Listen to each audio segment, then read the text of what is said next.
Sastra berbahasa Jerman atau sastra Jerman merupakan karya-karya sastra yang berbentuk tulisan maupun lisan dalam bahasa Jerman yang berasal dari daerah-daerah yang berbahasa Jerman, meliputi Swiss, Jerman, dan Austria. Periodisasi sastra adalah pembabakan waktu terhadap perkembangan sastra yang ditandai dengan ciri-ciri tertentu yang berbeda dengan periode yang lain.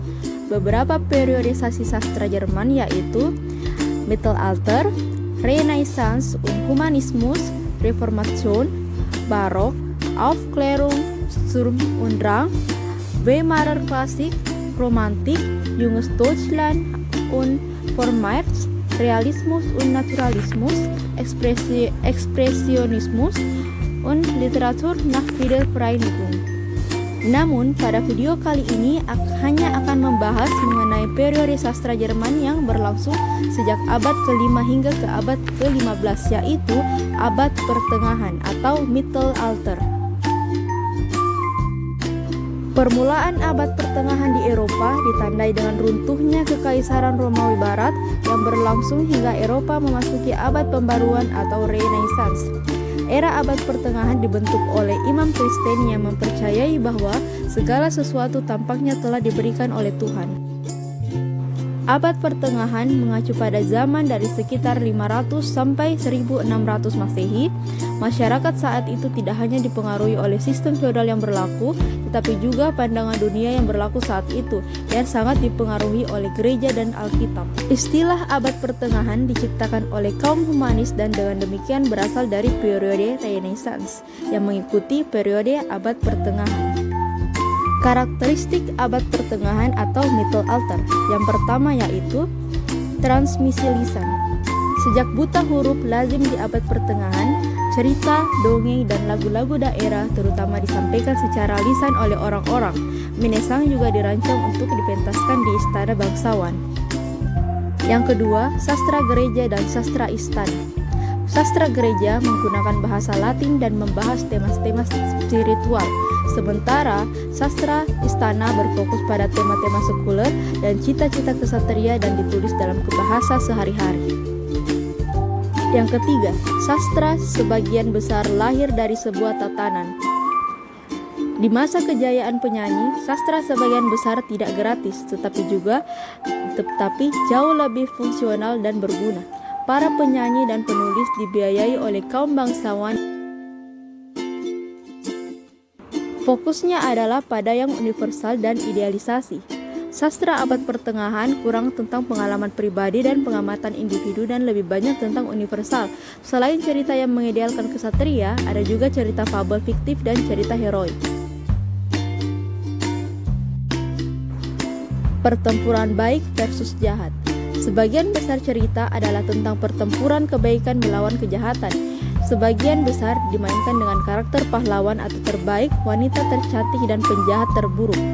Ada preferensi untuk klais dan tokoh tradisional. Puisi dan prosa. Puisi sangat populer di abad pertengahan, dan karya-karya ditulis dalam syair dan sajak. Dengan cara ini, kisah-kisah penyanyi dapat dengan mudah diingat dan dibacakan. Hanya menjelang akhir zaman ketika sastra semakin dipengaruhi oleh borjuasi yang meningkat dan budaya kota-kota serta universitas-universitas yang muncul, semakin banyak karya dalam bentuk prosa muncul.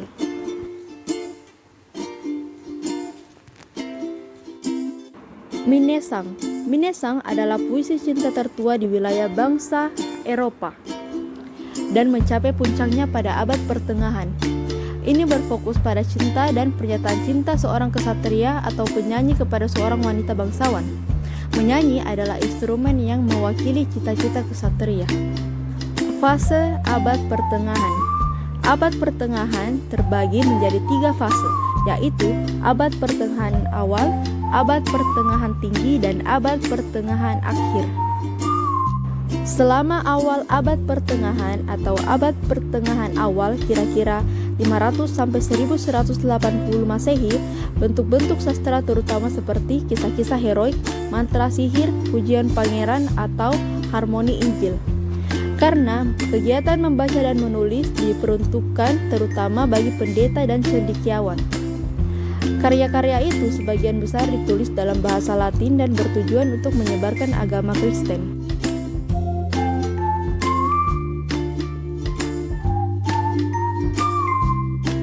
Abad Pertengahan Tinggi atau sekitar 1170 sampai 1250, Minnesang mengalami masa kejayaan dan puisi juga meningkat.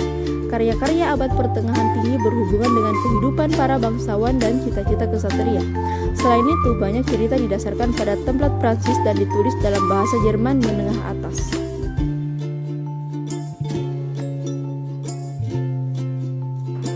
Pada abad pertengahan akhir atau kira-kira 1250 sampai 1500, kaum borjuis yang sedang naik daun memperoleh pengaruh yang semakin besar, sementara gelar kesatria semakin menyurut.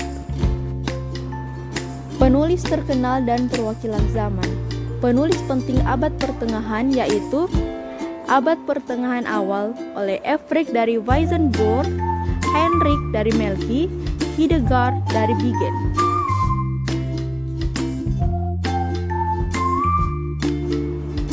Abad Pertengahan Tinggi oleh Walter von der Vogelweide, Gottfried von Strassenburg, Hartmann von Auwert, Henry von Marungen, Wolfram von Eschenbach, und Wern von Grafenberg.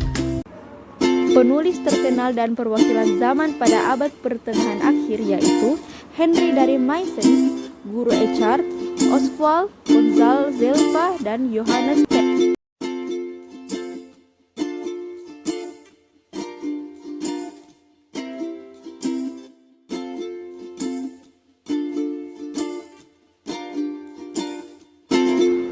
Karya-karya terkenal pada abad pertengahan.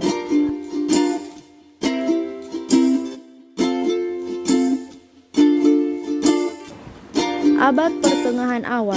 Harmoni Injil oleh Ovid von Weissenburg sekitar tahun 865 Masehi.